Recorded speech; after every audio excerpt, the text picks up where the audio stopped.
একটা ছোট্ট শান্ত গ্রাম, চারদিকে সবুজ মাঠ, কাঁচা রাস্তা আর মানুষের সহজ সরল জীবন।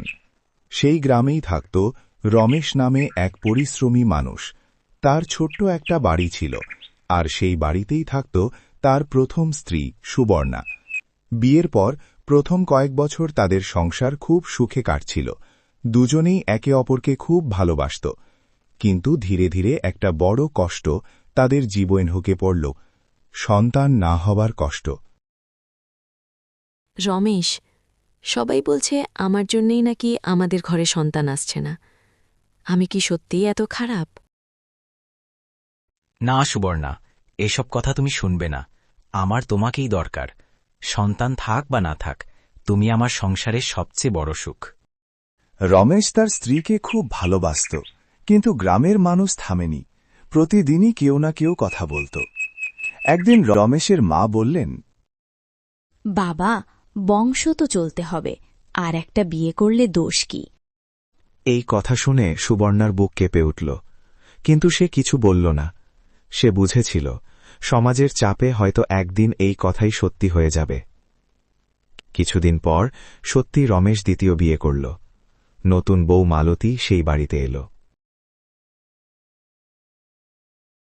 এসো মালতী, এই বাড়ি এখন তোমারও। আমরা সবাই মিলে ভালোভাবে সংসার করব।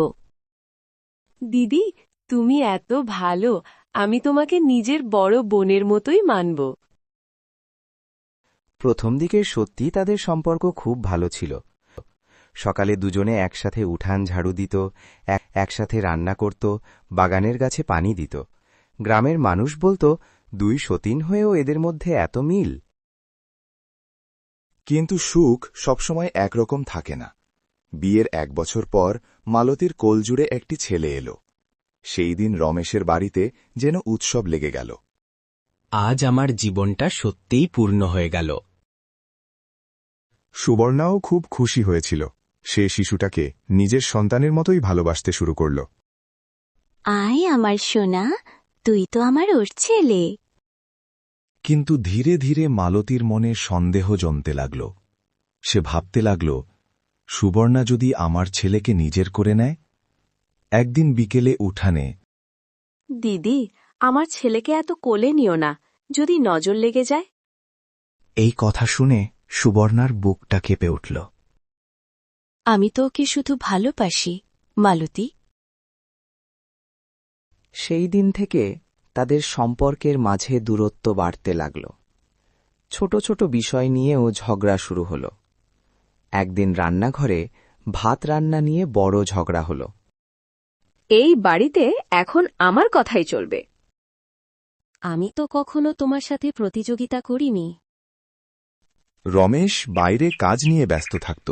সে বুঝতেই পারত না ঘরের ভিতরে কত কষ্ট জমে আছে। দিন কেটে যাচ্ছিল। সংসারের ভেতরে অশান্তি বাড়ছিল। একদিন হঠাৎ মালতীর ছেলে খুব অসুস্থ হয়ে পড়ল। তার জ্বর এত বেড়ে গেল যে শরীর পুড়ে যাচ্ছিল। দিদি, আমার ছেলেটাকে বাঁচাও, আমি কি করব?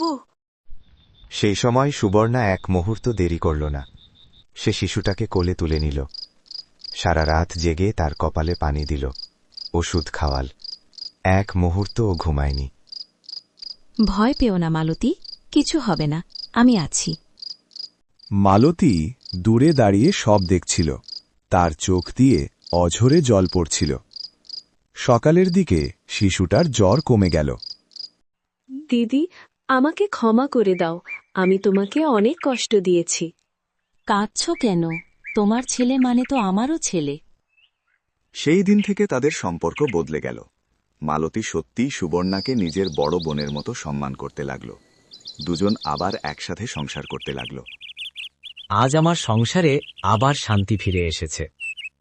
মানুষ বলে দুই সতীন মানেই ঝগড়া, কিন্তু ভালোবাসা আর ক্ষমা থাকলে দুই সতীনও দুই বোন হয়ে থাকতে পারে।